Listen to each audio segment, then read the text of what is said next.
नमस्कार, मैं आपके सामने आज पुनः एक नए विषय वस्तु के साथ। विषय वस्तु मूलतः नई नहीं है, किंतु जो मेरे पिछले सेशंस होते थे या हो रहे हैं, आगे भी होंगे, उससे हटकर आज आपका सेशन है। आज का जो सेशन है वह पूर्णतः इस चीज पर आधारित है, इस तथ्य पर आधारित है कि हम अपने अतीत को जाने। हम जाने कि हमें स्वतंत्र भारत जो मिला वह कैसा था। आज जो हम भारत देख रहे हैं वह कैसा है, और इस तथ्य को समझे कि आखिर आज़ादी के समय जिस भारत को आज़ादी मिली थी उसको किस स्वरूप में आज़ादी मिली और उसको किस स्वरूप में बदलकर आज हमारे लिए हमारे पूर्वजों ने संजो कर रखा।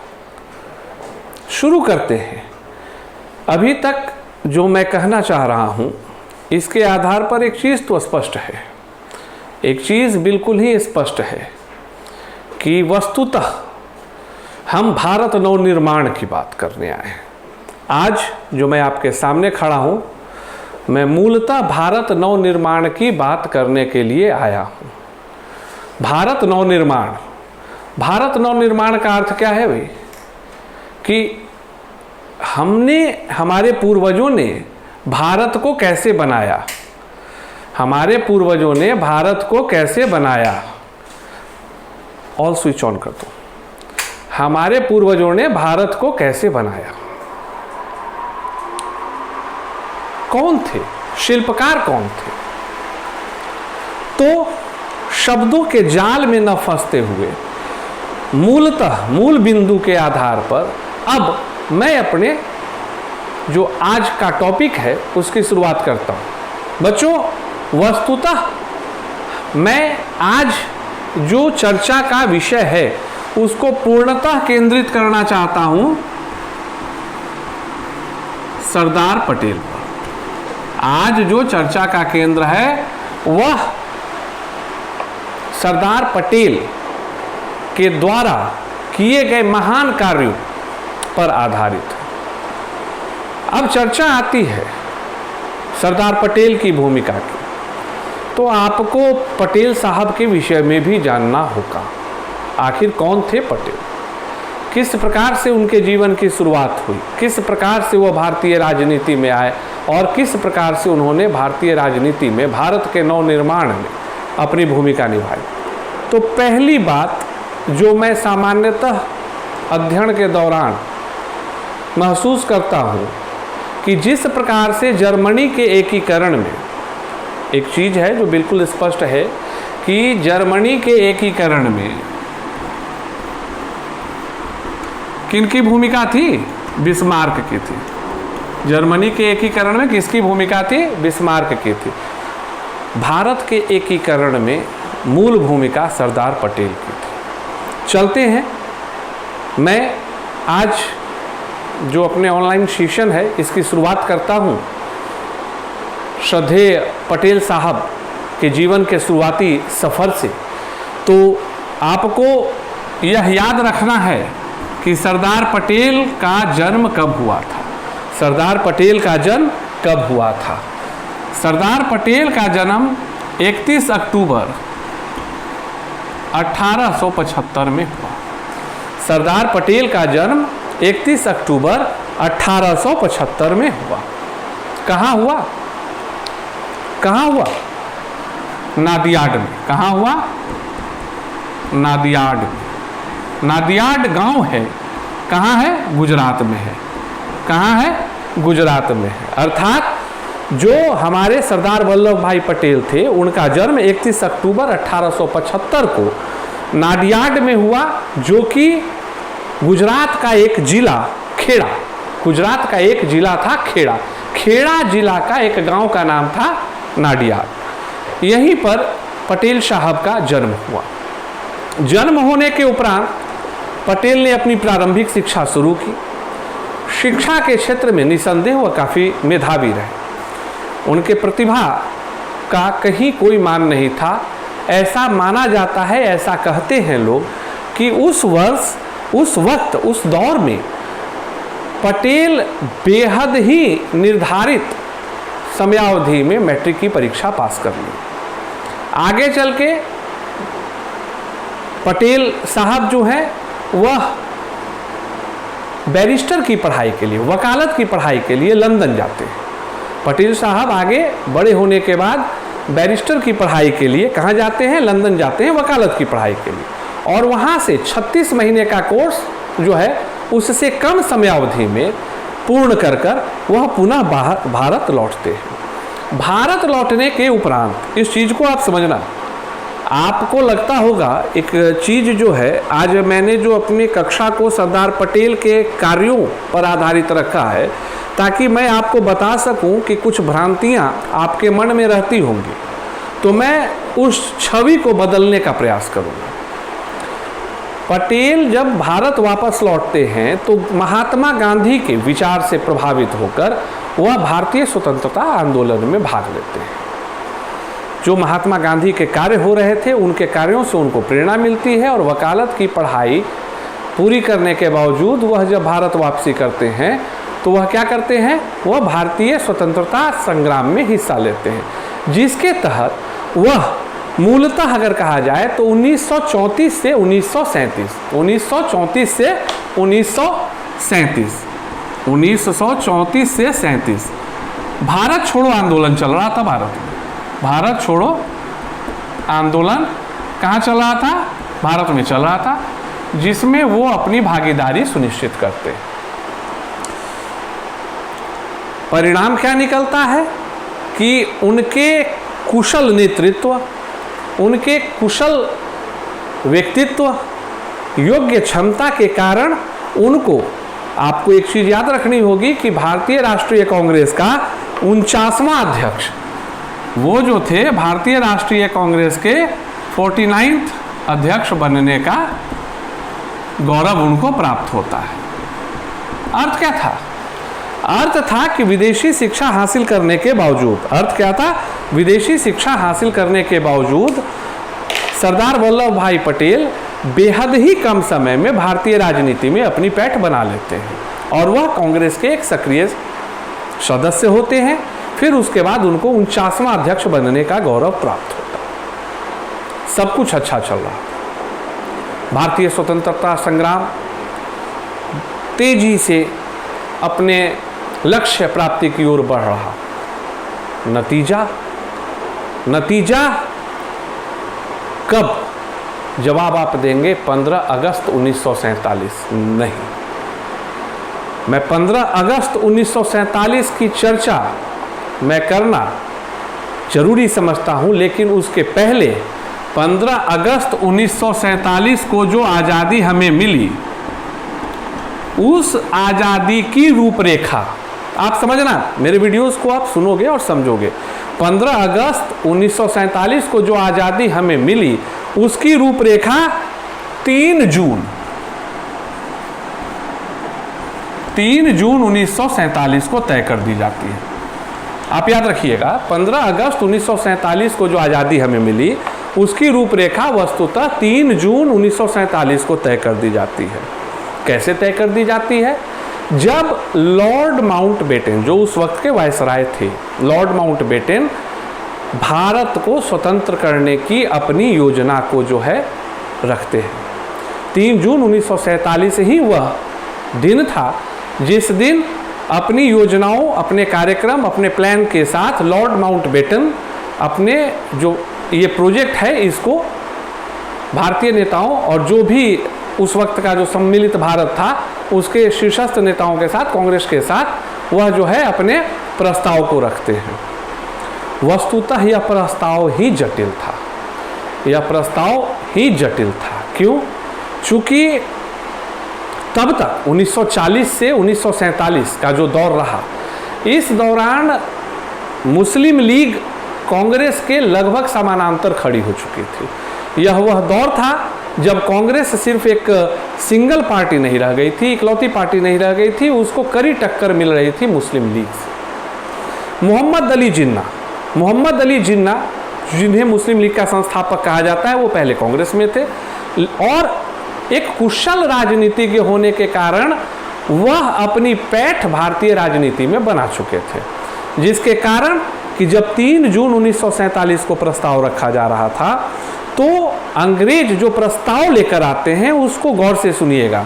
अंग्रेज जो प्रस्ताव लेकर आते हैं वो प्रस्ताव जो था 3 हिस्से में था। पहला, आज़ादी तो मिल जाएगी, आज़ादी तो मिल जाएगी, 3 जून की जो बात हो रही है, 3 जून 1947। ठीक। दूसरा, आज़ादी भारत पाक विभाजन के साथ मिलेगी, भारत पाक विभाजन के साथ मिलेगी। यहाँ भारत गांधी जी के लिए नेतृत्व में और पाक मोहम्मद अली जिन्ना के लिए,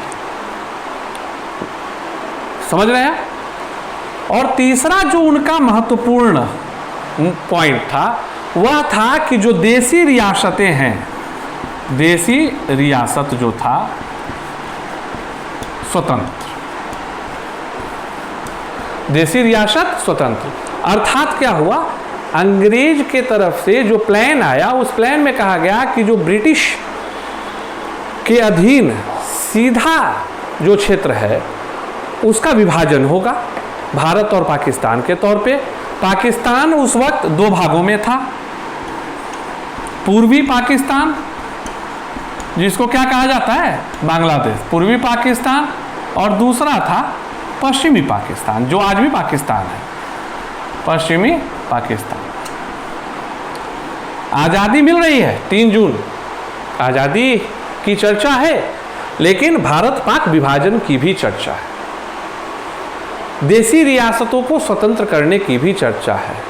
यह वस्तुतः मेरे अध्ययन क्षेत्र से लगता है उस वक्त के समय अंग्रेजों के द्वारा एक बहुत ही बड़ी कूटनीतिक साजिश थी इस बात की कि भारत के लिए संभलना मुश्किल होगा। वस्तुतः अगर माना जाए तो आज़ादी भारत को नहीं मिल रही थी, उस वक्त कुल 600, लगभग 600 रियासतों को उस वक्त जो आज़ादी मिल रही थी वो लगभग 600 रियासत तकरीबन थे। कितने रियासत थे? 600 रियासत थे। सबको आज़ाद किया जा रहा था। प्रस्ताव स्वीकृत हुआ। 15 अगस्त 1947 का पावन दिन आया, भारत को आज़ादी मिल गई। विभिन्न लेखों में पढ़ने के लिए भी मिलता है कि भारत पाक विभाजन के दौरान कई प्रकार की अप्रत्याशित, अनैतिक, कष्टदायी घटनाक्रम गुजरा। जिस दिन आज़ादी मिल रही थी, मैंने एक लेख में पढ़ा है, उस दिन संभवतः महात्मा गांधी कलकत्ता में थे, तनाव में थे, उदास में थे। उनको आज़ादी का यह स्वरूप मन में भा नहीं रहा था।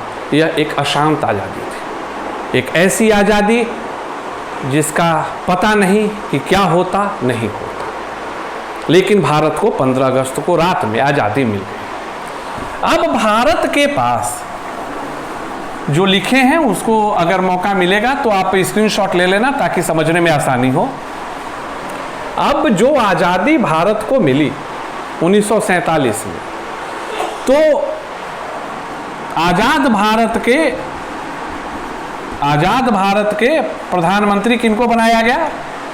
नेहरू जी को। किनको बनाया गया? नेहरू जी को। चलो ठीक है।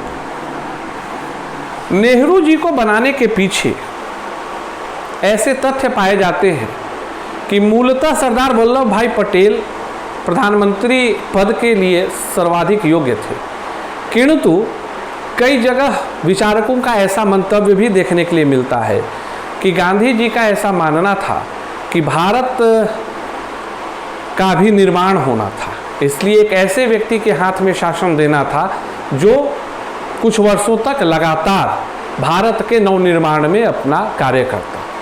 और पटेल की आयु ज़्यादा थी, पटेल अस्वस्थ रहते थे, बुजुर्ग थे, जिस कारण पटेल के स्थान पर जवाहरलाल नेहरू जी को प्रधानमंत्री बनने का अवसर कांग्रेस पार्टी की तरफ से दिया गया, क्योंकि आपको पता है कि कांग्रेस पार्टी लोकतांत्रिक पार्टी थी। तो सदस्यों के द्वारा सर्वसम्मति से नेहरू जी को भारत का प्रथम प्रधानमंत्री बनाने का प्रस्ताव पास होता है, प्रधानमंत्री बनते हैं। लेकिन अब हमारे लौह पुरुष, एक कई परीक्षाओं में सवाल आता है कि लौह पुरुष की उपाधि सरदार वल्लभ भाई पटेल को किसने दी। आपको याद रखना होगा कि सरदार वल्लभ भाई पटेल को लौह पुरुष की उपाधि महात्मा गांधी ने दिया था। महात्मा गांधी ने ही सर्वप्रथम उनको लौह पुरुष, आयरन मैन ऑफ इंडिया बोला था। सरदार पटेल को और आयरन मैन ऑफ इंडिया के भी नाम से जाना जाता है, आयरन मैन ऑफ इंडिया, याद रखना। लौह पुरुष किनके द्वारा कहा गया? महात्मा गांधी के द्वारा कहा गया। सरदार पटेल को कई विभाग मिलते हैं, पटेल को कई विभाग मिलते हैं। कौन कौन? एक बात है जो सामान्यतः आप लोग नहीं जानते हैं, या जानते होंगे तो भूल जाते होंगे। स्वतंत्र भारत के प्रथम उप प्रधानमंत्री बनने का गौरव सरदार पटेल को प्राप्त हुआ था। तो यह भारत के पहले उप प्रधानमंत्री, भारत के पहले उप प्रधानमंत्री, गृह मंत्री और संचार मंत्री थे। यह जो थे भारत के पहले उप प्रधानमंत्री।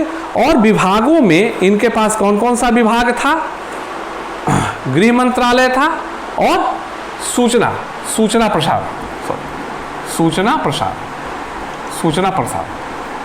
का विभाग जो था उनके पास था। यह तीन विभाग जो है, तीन पद सरदार पटेल को 15 अगस्त 1947 आज़ादी के उपरांत भारत में दिया जाता है।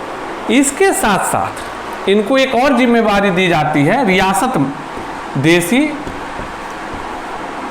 रियासत मामलों की। इनको एक और क्या जिम्मेवारी दे दी जाती है?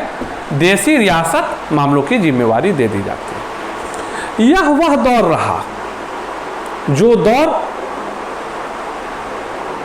काफ़ी मुश्किलों का दौर था पटेल की जिंदगी। एक व्यक्ति जिसने बेबाकी से राजनीति की, आज उसे वह कार्य मिलने जा रहा था उस दौर में जो काफ़ी ही जटिल और कठोर कार्य था। देसी रियासतों का मामला।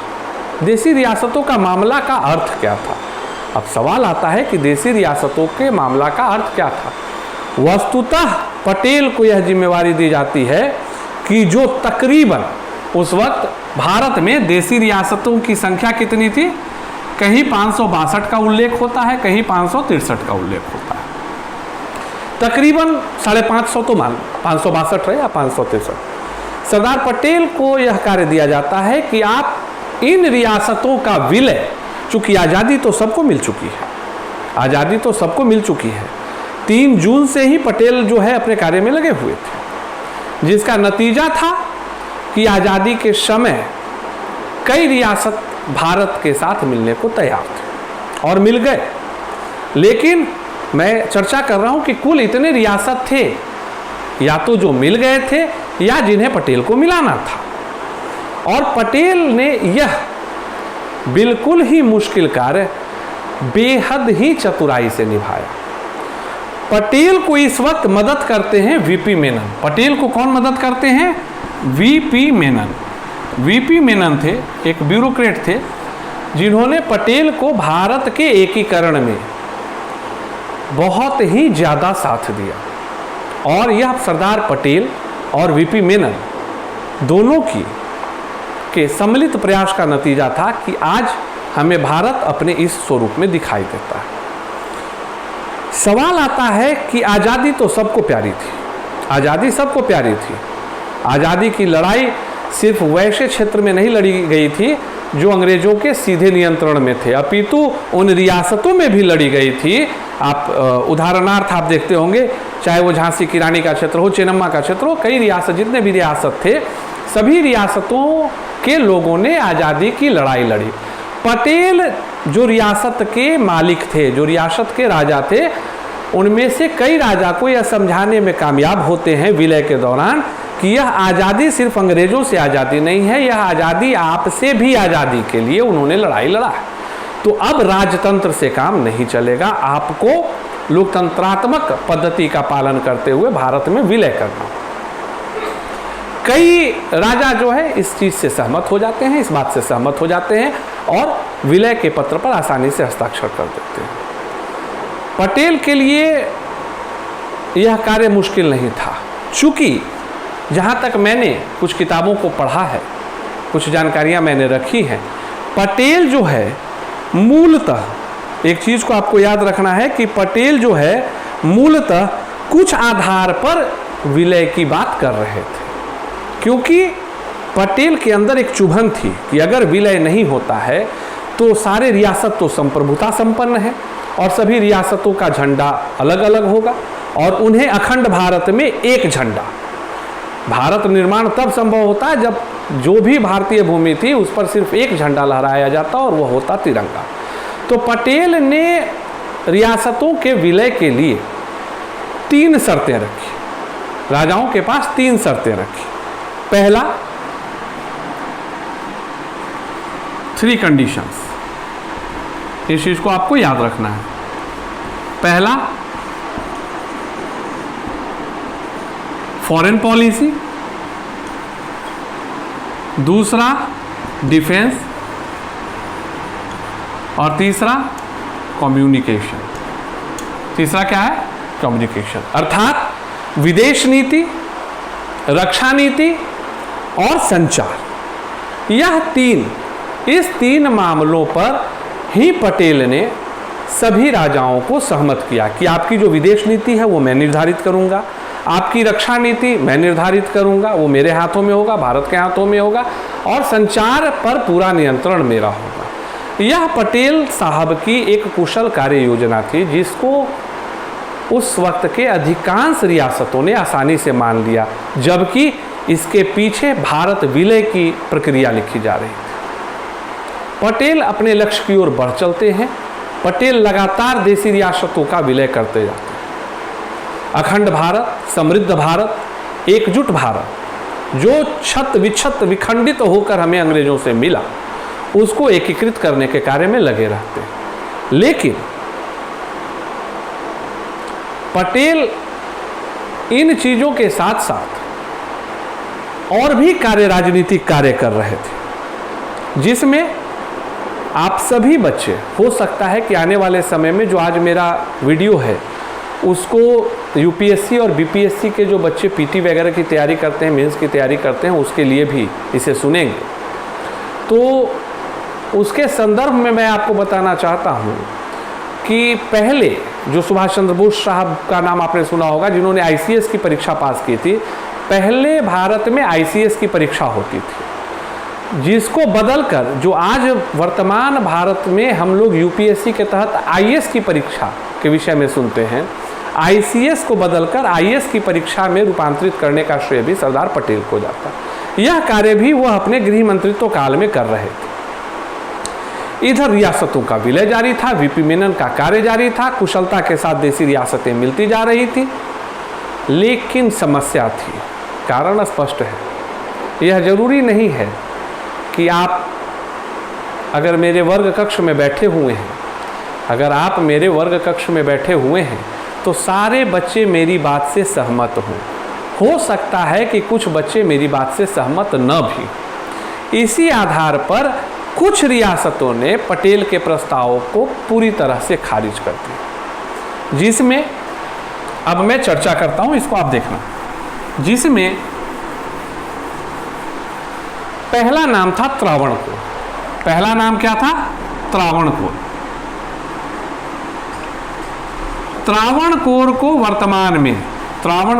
वर्तमान में केरला जहां है, जिस भौगोलिक बनावट में है, पहले उसको त्रावणकोर का राज्य कहा जाता था। त्रावणकोर पहला था जिसने प्रारंभ में भारत में विलय करने से इनकार कर दिया। वह स्वतंत्रता चाहता था, वह अंग्रेजों से समर्थन चाहता था। और उस वक्त वहां के राजा थे बलराम वर्मा। उस वक्त वहां के राजा कौन थे? बलराम वर्मा। लेकिन पटेल की कूटनीति के आगे इनकी एक नहीं चलती है और ब्रिटेन द्वारा अपेक्षित सहयोग नहीं मिलने के कारण यह जब भारत आजाद हो रहा था उस वक्त भारत में विलय के लिए मान जाते हैं, चूंकि प्रक्रिया तो पहले से शुरू हो चुकी थी मिलाने की, जिसके कारण कि त्रावणकोर के समस्याओं को लेकर ज्यादा जगहों पर चर्चा नहीं होती। चर्चा मूलतः किस किस जगह को लेकर होती है अब हम लोग देखेंगे। अब दूसरी चर्चा जिस जगह की मैं करूंगा, चूंकि मैं काल वाइज हूं, मैं काल के अनुसार चल रहा हूं, समय के अनुसार चल रहा हूं, तो 47 की बात हुई। दूसरी रोमांचक कहानी सुनने को मिलती है लक्षद्वीप के विषय में। लक्षद्वीप का भी जो है भारत में विलय होता है। इसके विलय की प्रक्रिया बड़ी ही आनंददायक होती है। लक्षद्वीप भारत के दक्षिण में, न तो भूभाग से वह भारत से जुड़ा हुआ, न ही भूभाग से वो पाकिस्तान से जुड़ा हुआ, लेकिन एक सबसे बड़ा फैक्टर था कि वहाँ की अधिसंख्य आबादी मुस्लिम थी। जो वहाँ के लोग थे जनजातीय, वो मुस्लिम धर्म को मानने वाले थे। जिस आधार पे लक्षद्वीप पर पहला अधिकार किसका बनना था? पाकिस्तान का बनना था, क्योंकि इसी स्वरूप पर तो बंटवारा हो रहा था कि भाई जो जिधर जाना चाहे, जिसके साथ जाना चाहे जाए, तो आबादी के अनुसार उसे पाकिस्तान के तरफ जाना था।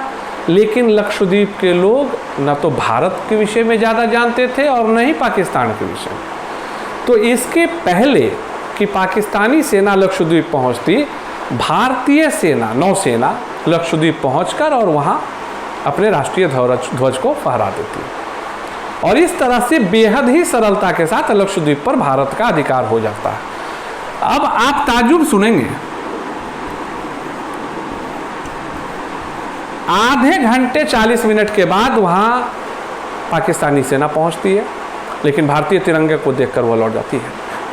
जिसके कारण कि कई जगहों पर ऐसा देखने को मिलेगा कि सिर्फ समय के कारण, एक छोटे से समय के कारण, समय के अंतर के कारण बेहद ही आसानी से बिना किसी परिश्रम के लक्षद्वीप पर किसका नियंत्रण हो जाता है? भारत का नियंत्रण हो जाता है। इस चीज को आपको समझना। और मूलतः आप एक चीज समझिएगा, याद रखिएगा, पटेल का जो भारत एकीकरण था, रियासतों का विलय था, मूलतः वह रक्तहीन था। अधिकांश जगहों पर उन्हें युद्ध की स्थिति नहीं आई थी, जिसके कारण कि इसे रक्तहीन क्रांति के तौर पर भी हम लोग समझ सकते हैं कि एक ऐसी क्रांतिकारी कदम उठाए गए पटेल के द्वारा जिसमें रक्त बिल्कुल न के बराबर बहा। क्योंकि जितने रियासत थे उस हिसाब से दशकों तक युद्ध की गुंजाइश रहती, लेकिन बेहद ही कूटनीतिक चाल, सरलता, दूरदर्शिता के साथ हमारे उस वक्त के श्रद्धेय उप प्रधानमंत्री सह गृह मंत्री पटेल जी ने भारत एकीकरण का कार्य किया। अब आता है तीसरे नंबर पे जूनागढ़। जूनागढ़ की तो बात ही अलग थी। जूनागढ़ एक ऐसा रियासत था, इसके विषय में मैं आपको बताता हूं, आप याद रखना, और इसलिए नहीं, परीक्षा के लिए नहीं, अपने आने वाली पीढ़ी के लिए भी याद रखना। जूनागढ़ गुजरात के सौराष्ट्र का एक ऐसा रियासत था जो स्थलीय तौर पर, मतलब उसकी सीमा किसी भी तरफ से पाकिस्तान के साथ नहीं लगती थी। उसकी सीमा किसी भी तरह से पाकिस्तान के साथ नहीं लगती थी, लेकिन इसके बावजूद वह पाकिस्तान के साथ जाना चाहता था। पटेल को यह बेहद ही नागवार गुजरा। पटेल चूंकि खुद गुजराती थे, वो किसी भी कीमत पर जूनागढ़ को पाकिस्तान के तरफ जाता हुआ नहीं देख सकते। कई दौर की वार्ता होती है, समझाया जाता है। यहाँ कई जगहों पर यह साक्ष्य भी देखने के लिए मिला है, पढ़ने के लिए, समझने के लिए ऐसा प्रतीत होता है कि इस विलय में मूल बाधा उस वक्त के जूनागढ़ के दीवान थे। जूनागढ़ के जो उस वक्त के तत्कालीन दीवान थे, वह भारत विलय के बीच में, जूनागढ़ और भारत के मिलने के बीच में सबसे बड़ी बाधा के तौर पे काम कर रहे थे। अब एक रोमांचक सी जानकारी दे देते हैं, थोड़ी देर बाद देंगे, अभी 2 लाइन के बाद। लेकिन उसके बाद पटेल के जिद के कारण, क्योंकि वहां शासक तो मुस्लिम थे, लेकिन आबादी ज्यादा हिंदू की थी। इस आधार पे जूनागढ़ को जबरदस्ती भारत में मिला लिया जाता है, क्योंकि जिस पर जो शासित लोग थे उनमें हिंदुओं की आबादी ज्यादा थी। तो इस आधार पे पटेल उसका विलय बलपूर्वक करते हैं। परिणाम क्या निकलता है, जो जूनागढ़ के उस वक्त के तत्कालीन शासक थे और उनके दीवान वह सपरिवार पाकिस्तान चले जाते हैं। मूलतः ऐसा कहा जा सकता है भाग कर चले गए। बहुत अच्छी बात। अब एक चीज जानिए, बाद में जूनागढ़ के उस शासक का नाम किसी ने पाकिस्तान में नहीं जाना। जिन्हें भारत में सम्मान के साथ रहने का सुअवसर मिलता, वो पाकिस्तान के प्रेम के प्रति पाकिस्तान चले तो गए दीवान के साथ, लेकिन पाकिस्तान की राजनीति में आज जो जूनागढ़ के जो शासकों के वंशज हैं वो लगभग नगण्य हैं। उनकी कोई वैसी राजनीतिक पृष्ठभूमि नहीं रह गई। जबकि जो दीवान थे जूनागढ़ के, उनकी पीढ़ियों ने पाकिस्तान पर शासन किया। भुट्टो परिवार उसी दीवान के वंशज रहे। तो आप समझ सकते हैं कि दीवान साहब के कारण ही विलय में परेशानी उस वक्त महसूस हुई, ऐसा मेरा मानना है। अब इसका कोई तथ्य तो है नहीं, वस्तुतः मैं अपने विचारों को रख रहा हूँ। हो सकता है कहीं आप सहमत भी हों और कहीं सहमत न भी हों, तो इसके लिए क्षमा प्रार्थी हूँ, लेकिन ऐसा विचार है। जूनागढ़ का भारत में विलय कब हो जाता है? 9/11/1947 9/11/1947 को जूनागढ़ भारत में मिला लिया जाता। अब इसके बाद पटेल अपनी अगली समस्या के तरफ बढ़ते हैं, हैदराबाद। पटेल अपनी अगली समस्या के तरफ बढ़ते हैं, हैदराबाद। हैदराबाद वह प्रांत था, वह रियासत थी जिसके संबंध तत्कालीन भारत के भी नेताओं तथा पाकिस्तान के भी नेताओं से अच्छे थे। आप लोगों में कईयों ने सुना होगा कि आज़ादी के दौरान हैदराबाद के निजाम ने भारत की और सम्मिलित भारत की, अखंड भारत की काफ़ी मदद भी की थी। लेकिन आज़ादी के उपरांत हैदराबाद को जब आज़ादी मिली तो उसको लगा कि न तो, चूँकि उस वक्त हैदराबाद निजाम के द्वारा काफ़ी आर्थिक मदद की गई थी, ऐसी जानकारी मिलती है, तो उसको ऐसा लगा कि न तो हम भारत में रहेंगे और ना ही पाकिस्तान में रहेंगे, हम तीसरी शक्ति बनेंगे। वस्तुतः हैदराबाद के निजाम के दिमाग में एक अलग प्रकार की कूटनीति चल रही थी कि हैदराबाद चाहता था कि यह और कुछ और रियासत मिलके तीसरी शक्ति के रूप में स्थापित हो। किसके रूप में स्थापित हो? तीसरी शक्ति के रूप में स्थापित हो, और जिसके कारण कि वह भारत से विलय का विरोध कर रहा था। पटेल परेशान थे, पटेल अस्वस्थ रहने लगे, पटेल के अंदर टीस थी। वह हैदराबाद के लिए भी अपनी नीति बनाने के लिए तैयार, और अंततः काफ़ी समझाने के बाद भी जब हैदराबाद के निजाम पटेल की बात से सहमत नहीं होते हैं, तो उस वक्त के जो तत्कालीन नवाब थे हमीदुल्ला, कौन थे? हमीदुल्ला। जो नवाब हमीदुल्ला थे, उनको काफ़ी समझाया जाता है। उनको, उनके दीवान को काफ़ी समझाने के बावजूद जब पटेल को मनमाफिक सफलता नहीं मिलती है, तब वह समझ लेते हैं कि अब हमारे पास विकल्प बिल्कुल नहीं है, और वह क्या करते हैं? वह हैदराबाद पर हमला कर देते हैं। क्या भारत करता है? हैदराबाद पर हमला कर देता है। 3 दिन, मात्र 3 दिन, 13 सितंबर 1948, 13 सितंबर 1948 को भारत हमला करता है, और तीसरे दिन, थर्ड डे हमीदुल्ला साहब को समझ में आ जाता है कि अब हमको हार मान लेनी चाहिए, नहीं तो भयंकर क्षति हो। और मात्र 3 दिनों के बाद ही हमीदुल्ला साहब क्या करते हैं? भारत से विलय के संधि पत्र पर हस्ताक्षर करने के लिए तैयार हो जाते हैं, और इसके साथ हैदराबाद की भी समस्याओं का हल कर लिया जाता है। सबसे अंत में जो आता है वह क्या आता है? सबसे अंत में जो आता है वह आता है भोपाल। भोपाल के विषय में मुझे ज़्यादा बताना नहीं है भाई, कुछ सेलिब्रिटीज़ हैं भोपाल की रियासत से जुड़े हुए, आप पढ़ सकते हैं, समझ सकते हैं। भोपाल के नवाब बिल्कुल ही भारत से विलय नहीं चाहते थे। वह बिल्कुल अपने स्तर पे रहना चाहते थे। एक गलती हो गई, शब्दों के जाल में एक गलती हो गई। जो हमीदुल्ला साहब का मैंने नाम लिया, वह जो था वस्तुतः भोपाल के थे, हैदराबाद के नहीं थे। तो भोपाल में जो है भोपाल भी नहीं चाह रहा था, लेकिन अंततः क्या होता है कि भोपाल 1 जून 1949 को भोपाल भी तमाम प्रकार के नानुकुर करने के बाद वह भारत में विलय के लिए तैयार हो जाता है। और इसके साथ पटेल को दिया गया 562 अथवा 563 रियासतों का जो विलय का कार्य था, उसमें से अधिकांश जो रियासतों का विलय का प्रक्रिया था वो पटेल पूरा कर लेते हैं। लेकिन